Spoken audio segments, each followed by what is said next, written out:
Hello again, my friends, and you are my friends, and welcome to Talking Cricket with Batman Richard Moss. Obviously, we're here to break down the disappointing T20 semi-final against New Zealand, which saw England lose. I will be doing what I do with some F1 shows and just sitting back and listening to the two guys discuss cricket. Because joining us again will be Brandon Carter. Welcome in, Brandon. Hello.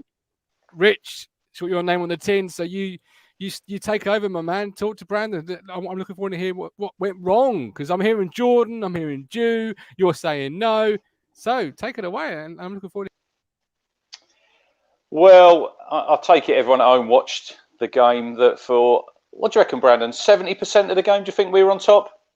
Well, it's 40 over game, I think for 36 overs, we looked like we were cruising, and then last 4 overs absolutely went to the pan, didn't it? But so if we go back to the start, we said, didn't we, this afternoon? I think the toss was going to be crucial, and I don't think it didn't really pan out that way, did it? In the end, because there wasn't really no due. But we were chatting, weren't we, when we were batting? I still think that we're going to get into the over that Jordan bowled, but we missed that one big over, didn't we? All through our innings. What did it take? We had one over in the power play, didn't we? That went for 16. But then from that over, I think it took us 13 overs to get more than 10 from an over. We were being consistent. We were always getting 10, 9, 11 from an over, but you need overs of 15 plus, don't you, when you're setting a score in the semi-final of the World Cup? But yeah, I always thought that they just had us sort of under control, you know. But then if you look at it, 166, it was a decent score, wasn't it? I think, as I said to you, I think when we got that score, if we were chasing that score, we would turn around at half time thinking, yeah, we'll win this, we'll chase 160 odd down. I was still confident at that point we'd defend it, especially with the way we started. But I think that one thing that isn't being highlighted, what I've seen as much as it is, I sent you a message after, New Zealand must have got 10 to 15 runs more than us just by running harder between the wickets. How many ones did they get twos? I don't think we actually really bowled a dot ball in the last 10 overs. They were managing to get singles everywhere. And when we were running, I don't think we run the first one hard enough at all. So many ones where, like, even the commentators were saying, oh, it could be two here. No, they're settling for one. Conway and Mitchell didn't settle for ones at all. They're hitting in the outfield. Well, I said to you, didn't I text you saying, keep Mitchell in. He can't hit the ball off the square. I did say that, didn't I? Because he was struggling. He was struggling, but it's, like I said earlier, I know it's a short form game, but it's still longer than you think. You know, 20 overs, and they hung in there, didn't they? They were always behind. They were behind the 8 ball, weren't they? I suppose that you could say that that's where the toss does make a difference, because every team, regardless of the conditions, always like chasing, don't they? Because they know sort of how hard they have to go. And I think that you could say that we could have probably scored more, but we left it far too late in our innings, really, when you go and look at it. When we tried to accelerate, I think we were talking, and it reached to about 15 overs, and we were still sort of just mulling along, and we were thinking, it's going to take some going here. Like we were thinking originally, it's going to take some going to getting 150, 160. Maybe the wicket, they said the wicket was quite slow. I see Emerson's comment there about Moeen Ali not bowling. That's a real interesting, isn't it? That's going to be something that gets highlighted, I think. But I think that what genuinely used to be sort of class 101 in terms of death bowling in white ball cricket, you get your Yorkers out and you get your slower balls out, and you sort of try and hide it outside off stump where they can't hit you for 6. I don't genuinely think that I saw Chris Jordan, who's a Yorker specialist, I don't think I saw him throw it out wide once. We were just bowling it into their waist, which is exactly where you want it to be if you're going to try and... Yeah, I looked at his figures there. It was, he had 2 overs for 8 and then 3 overs for 33. So, yeah, he was sort of, he'd neither done one nor the other for me, did he? He didn't either go short into the pitch or full, and he was bowling that length. Look, you have to give Neesham credit, because it was sort of all or nothing, wasn't it? Because I think we just had the Livingston over, haven't we, where he got Conway out, fantastic over, 57.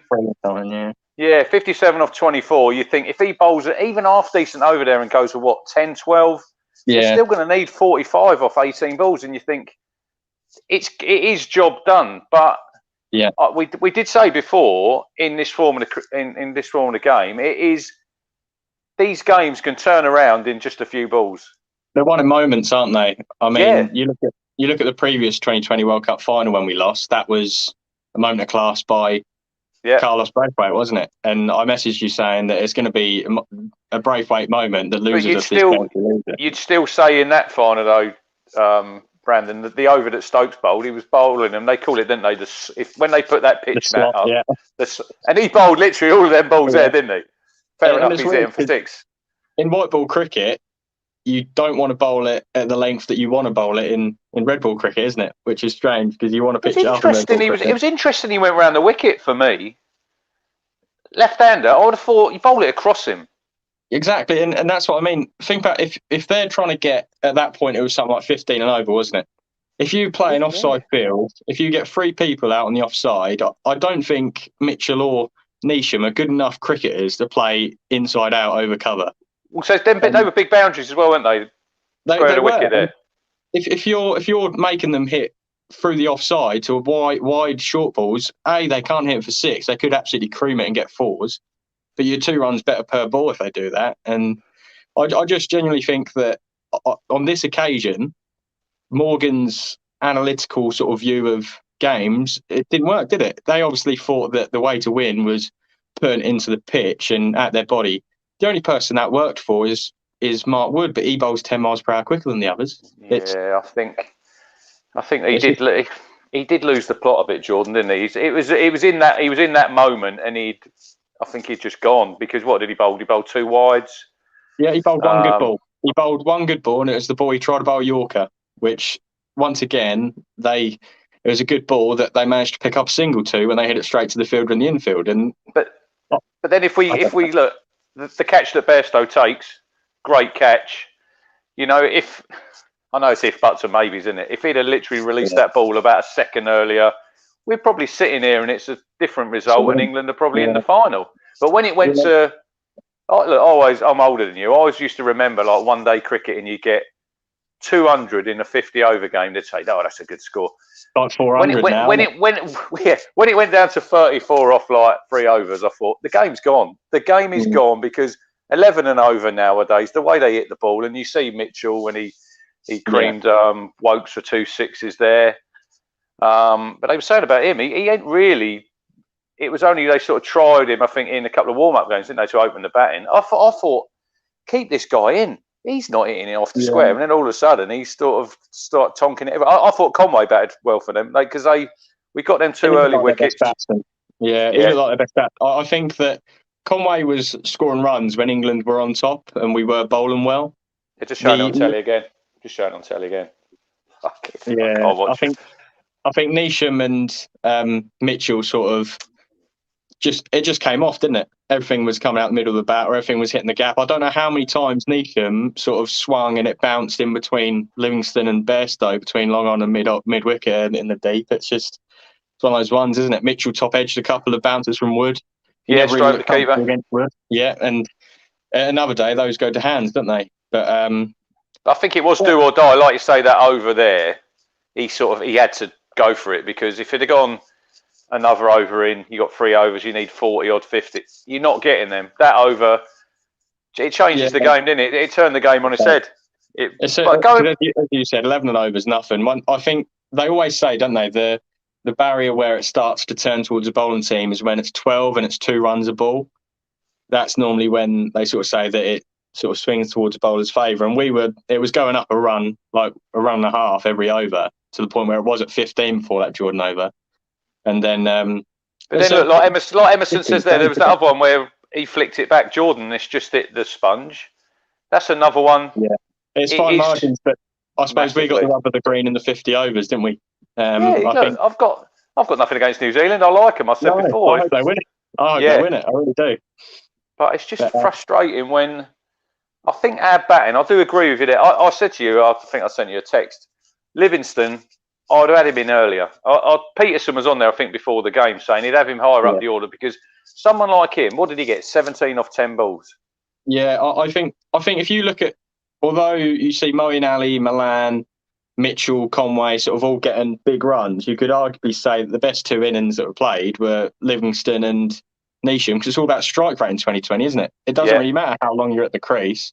If you look at if all 11 players in your team got 20 from 10 balls, you're laughing, aren't you? You get 220. So it's I don't think, as I said, I think if we were batting second and we knew what we were chasing, we arguably would have got more. I think batting second in 2020 is always beneficial, isn't it? And I just think we didn't know when we were meant to accelerate. And I think Moeen Ali took a really long time to get going.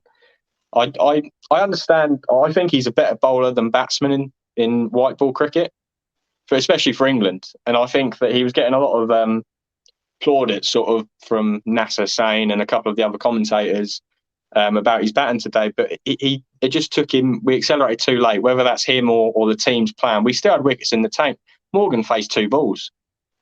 We had plenty more batting that we could have went a couple of overs earlier. And me and you were saying the whole time, 10 or 15 more runs, and we would have won the game. When was it we hit the first 6? It must have been about 13 or 14 overs in, wasn't it? It was, what was it? It was Milan to go to 40 odds at that short ball that he and he got our next ball, didn't he? He did. And I reckon that must have been 14th, 15th over. But I think we did miss Roy, because Bairstow isn't in great form, really, is he? And Bairstow, other than a couple of shots, did look like he's a bit out of touch. Probably not had no time in the middle, though, has he? To be fair to him. We still won the power play, didn't we? We still beat them in terms of what we got in the first 6 overs. So I suppose you can't really blame on Bairstow. But I do think they accelerated when they knew they had to, and we didn't really know when to accelerate in our innings. And the toss didn't, as you said, without the dew today, the toss makes probably about 5% difference, if anything. It probably evened it out. I think Nasser Sain said that before it started. If anything, the toss was just, we were slight favourites going into it, and they won the toss, so it sort of evened it out. But yeah, it wasn't Jordan's fault. I think, as you said, he bowled a terrible over, but then when Wokes came back on, he bowled the exact same stuff and went for the exact same sort of runs. So I think by then the game's... I think it's game plan. I really do. As I said, I don't understand how you can bowl at a batsman's waist. I know that if I was batting, I'd love for people to bowl at half trackers, not getting above my waist. You can just swing like a baseball, can't you? You don't have to be a cricketer to hit that. But I'd go Yorkers or bouncers, and we just sort of seem to think in between, too much in between length. Pretty much. I did say to you before about they played Billings, and I think, like you said, we had plenty of wickets in the shed. He was like a wasted player. I would have rather seen him. I know hindsight is a great thing, but I did say about David Willey would have been a different option, left arm. Yeah. I think we did. It's all right. Yeah, we missed Mills, we missed Archer, but they're not there. No. Wood, I didn't think Wood bowled that well. I think it's the same with the other teams, wasn't it? They worked him out. They used his pace. The shot Conway hit him over point for 6 was shot of the day for me. That was 94 miles per hour, and he's walked down the track to it, so it's probably got to him like a 97 miles per hour ball, and he's hit it over point. And I think that, as I said, Conway for me was probably their best looking batsman, but Neesham probably should get man of the match, because that over won them the game. Without that, they're not winning it. In a way, because I'm an Essex fan, so he was there in the summer for 2020. Because he was at the crease, wasn't he? He was there when the World Cup, so a little bit of payback probably for him. And I did say I thought it was always going to be tight against them. You know, they would have probably halfway. I think both teams would probably been happy with a score. We'd have probably been, look, if they'd have said 166 at the start, we would have probably 13 for 2, and you'd have Williamson and Guptill back in the hutch. Yeah, you're thinking one more wicket then maybe, but they just hung around, didn't they? They got them back. They needed a partnership then, didn't they? Because they thought another 1 or 2 wickets then. Like we said, they didn't bat that deep because you got Santa batting at 7. And he didn't have to bat, did he? He faced 1 ball, 2 balls. Yeah, he was in there in the end. So the game was gone by the time you got him in.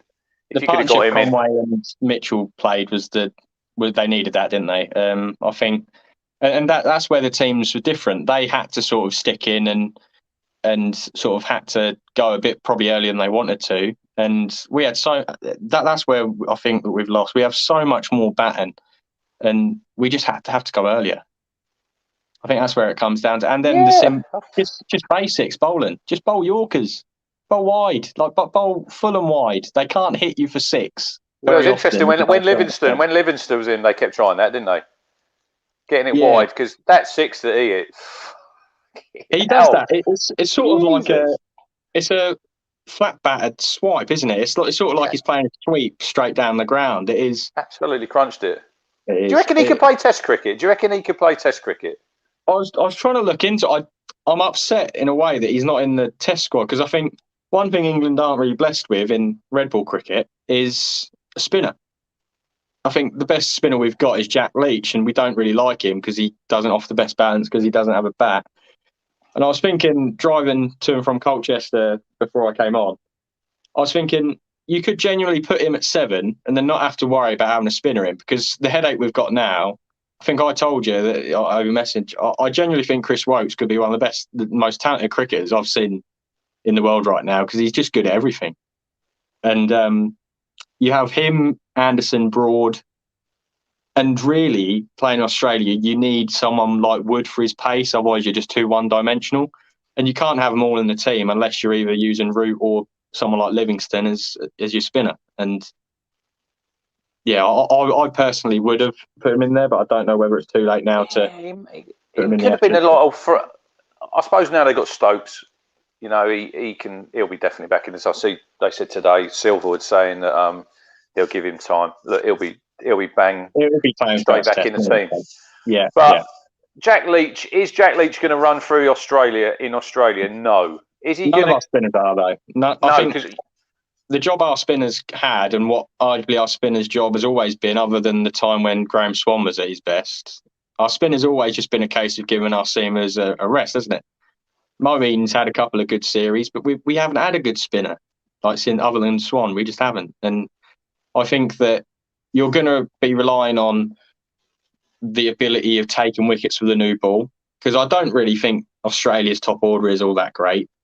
But our top order is even worse. I think that you've got, as I said, you've got Broad, Wokes, Anderson. You're going to have Wood in there if the pitch goes flat, just for some different pace. But he's an interesting one, Wood, because obviously he's been injured in this tournament. He'll only play 2 tests, won't he? I was going to stay out there with his ankle on them grounds. Yeah. And without him, without any pace out there, I think it's going to be a real long winter. This is what I'm saying about Livingstone. They were saying, I was listening to Afaz and Nasser. They were talking after the game and saying they've been watching him in the nets. He lands it all the time, Livingstone. Yeah. He can bowl leg spin off. Look, he's a really talented cricketer. Maybe he's just going to be a one-day cricketer, 20 over, 50 overs. But I think out in Australia, I think that I mentioned earlier, I hated the fact I was really upset that when we pushed Roy into playing red ball cricket, that it didn't come off. But we don't, I suppose, in a way, if you do want to get Livingstone playing red ball cricket, you don't want to throw him into the deep end against the Aussies pace attack down under. Maybe if you want to, after the Ashes, which I think we'll probably lose 3 or 4-0, I think. I think the game where I think we have a chance of winning is probably the day-night one with the pink ball. Yeah, definitely. I think that you'd probably try and get Livingstone. Don't talk it down too much, because we're doing an Ashes show on here and we want to keep people positive. No. Ashes is always interesting. I just hope that Tim Payne can keep his mouth shut for once, maybe. But no, I think it's going to be uphill battle, isn't it? Especially without Jofra. I know there's been some rumbles that they said it's possible Jofra might make it. If we have Jofra and Stokes in that team, I think that's the only way we're going to beat the Aussies. Do you think if we had them today, we'd have won that game? I do. I think if we had Jofra Archer alone without Stokes, we'd have won the game, personally. But it's interesting. I see somewhere saying that'll be the end of Morgan's captaincy. I don't think it will, because there's another T20 World Cup, I think, November next year in Australia. Yeah, I think they said something like there's 3 World Cups within 5 years, isn't there? I think he'll play in that one, and then I think that there's one the year after the 50 over, and I reckon he'd pack up then. Yeah, it's a shame, isn't it? Because no team's ever won the T20 and the World Cup back to back. So That opportunity they've had there is gone, and they must be sitting there tonight thinking we've really missed an opportunity. Because although did we peak too early in this tournament? You know, we were playing really well, and then obviously we lost to South Africa on Saturday, and then we've come unstuck today. This is why I said to you earlier, I've got a funny feeling Australia, you can never write them off. I think that I was thinking this on the way home, and I wanted to say this, but I didn't want to make a clown of myself on here. I think I would genuinely shed so many tears if Australia win the World Cup and then they beat us 4 or 5-0. I will literally, come January, February time, I will be a wreck. I really will be. Did I hear somebody making a clown of himself on the platform? Here I am. Yeah. What's going on? No, I like that comment. I didn't want to make a. You've met him, right? So 60% said the over. Yeah, it was that, and I did say in the pre-show, Martin, that this form of the game, the game can change in a matter of a few balls, and it did today. But look, fair play to the Kiwis. Fair play to the Kiwis. I've got nothing against them. Like I said, I like Williamson. I liked how I think it was the over that Rashid bowled, Brandon, when I think Mitchell hit the ball and he sort of. Who was on non-striker? Was it Neesham? And he ran into Rashid and they didn't take a run. Neesham was on strike, yeah. And that was it. I think really good. At that point in the game, they were still chasing it, weren't they? I think it was just after Jordan's over and the game was in the balance. The fact that he stood there and he sent Neesham back, and obviously Mitchell would have wanted the strike, wouldn't he? I know Neesham then hit him for a 6 next ball, I think. But I think that, as I said, I think the 60% that said that Jordan's over's fault. I think you also need to ask, did Wokes' last over he bowled when he got hit for a couple of sixes? What do they need then? Was it 21 off 12? Yeah, they still need to go at 10 and over, and he went for 2 6s, was it, in the first 3 balls? Which pretty much iced it. So that was game gone, wasn't it, by then? Yeah. They hit 20 off that over, didn't they? So yeah. I think it's just tactics in terms of not picking the right way to bowl. As I said, if you hide the outside off stump, they can't hit you over leg side. So been fascinating listening to both of you two. It really has. Really good show. You tell you what I like today, Brandon, the little pods. Did you see where the supporters were sitting in? Did you see Steve Bruce? Did you see Steve Bruce there? Bruce, he was there sitting next to Johnny Bairstow's daughter.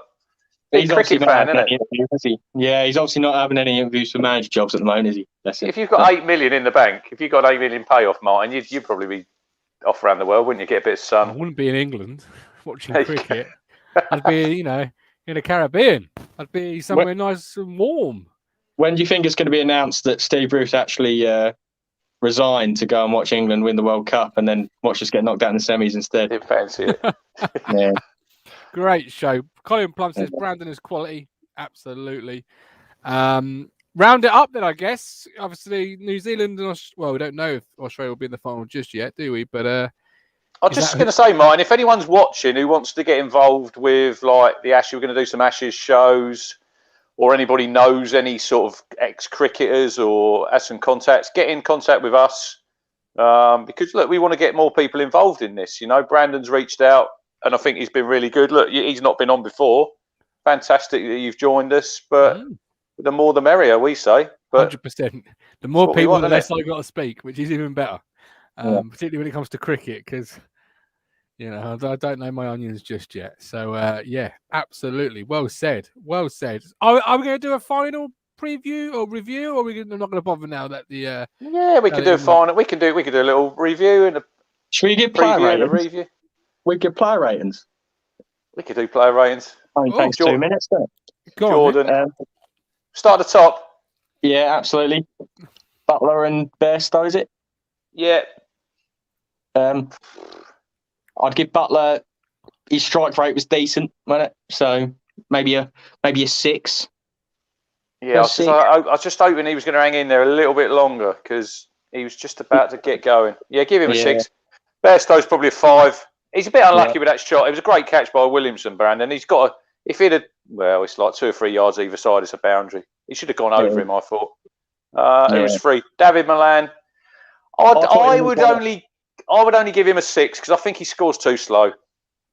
I thought he scored quite quickly compared to what he normally does today, mind you. But I'll give him a 6.5. And then what was it, Moeen? I'm only going to I think Milan batted better than mine, personally. I'll give him a 6 if I gave Milan a 6.5. Livingston. He just didn't take off early enough, did he? Livingston's our best player.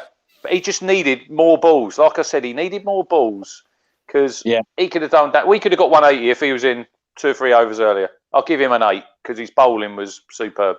Yeah, my man of the match today. I'll give him an 8. Yeah. Morgan. And then Morgan, I think the captaincy let us down in terms of where we were telling people to bowl in the second innings. And he didn't really do much to bat. I'll probably give him a 4. Oh. Wow. What? Wow. Chris Wokes? Chris Wokes, he's opening spell saves him a little bit. I'll give him a 6. Got 2 big wickets, didn't he? Who else have we got then? Chris Billings gets an incomplete because he didn't have an opportunity to do anything. Got a catch, didn't he? Yeah, all right. He done that's like when you turn up and you pay your match fee and you don't do anything and you just eat the tea, Martin. You bat 9 and you don't bowl. Not great. Yeah. And then Chris Jordan will leave, I think. 4. I think I'll give him a 4.5 because I still think it was tactics and where he was being told to bowl. But Rashid? Yeah, decent 6. I think that's it, isn't it? Anyone else we forgot? Wood? Yeah, I didn't think he was very good. 4.5. Yeah. I didn't mind him. I think that his pace helped the batsmen in terms of their top edges were going for 4s and 6s. I'll give him a 5. I'd love someone like him to stay fit for a full... If we had him in Australia for a full series, I think he could do some damage. But I just think he'll play a test and then he'll probably get injured. It's weird though, isn't it? Because you always see fast bowlers always have ankle problems and Achilles problems. Archer's problems that he gets is with his elbow. Yeah, it's bizarre. He doesn't get surprised. Don't be surprised if he shows up in Australia. I'd love it. If he shows up, I'll give extra. I was just watching today on TikTok before I go, Brandon. The over that he bowled, well, not the over. You know the Australian documentary they had when they were over here, and the spell at Lords. The spell at Lords when he was all over Smith, and then he hit him on the arm, and then he hit him on the head. That's what we need. Yeah. That's what we really need for the winter because out there on them wickets with our bowlers. I'm not looking forward to watching Steve Smith bat. Yeah. And bat. No. Colin says, give the whole side 7, New Zealand team 9, Simon Harris, best 2 captains in the World Cup, and Colin Plum, Jordan 3, cost us boys. I'd still say that we are the best T20 team in the world. And it's just on the day that 1 over cost us because we should be sitting here, we should be in the final, but we're not. Good luck to New Zealand and I hope they win it. I do. Absolutely. There we go. Thanks for watching. Australia win everything, I'll cry. Well, don't worry. I don't even think they'll make the final. Depends on which Pakistan team turns up. But we'll look ahead to the final, or we'll review the final when it happens. This has been Talking Cricket with Richard Moss and that man, Brandon Carter. Look at that. Lovely little show. Anything else before you depart, Mr. Moss? No, I think we've pretty much covered it all, haven't we? Okay. I'm live again in 2 minutes with the Fisherman and King Cali Bisler with matchday preview. We'll look back to yesterday's 0-0 and penalty shootout win against Colchester and look ahead to Oxford. Big game this weekend, which I'm sure we'll be looking forward to. Obviously 6th versus 9th, 4 points separate us both. But for now, thank you for watching, and I'll let you have the final word, Crunch, and I'll press this button here when you're finished. We will see you at the start of December for our Ashes preview show, and then we're going to do. I think we'll do a video, Martin, every day. Quick video. I'll drop it on Twitter. Close of play sort of video. If anyone wants to get involved with that, give us a shout, and then we'll do a review of every test. But I know that you're not happy that you said you're not going to just do a show if England gets smashed. Well, I think that's going to happen.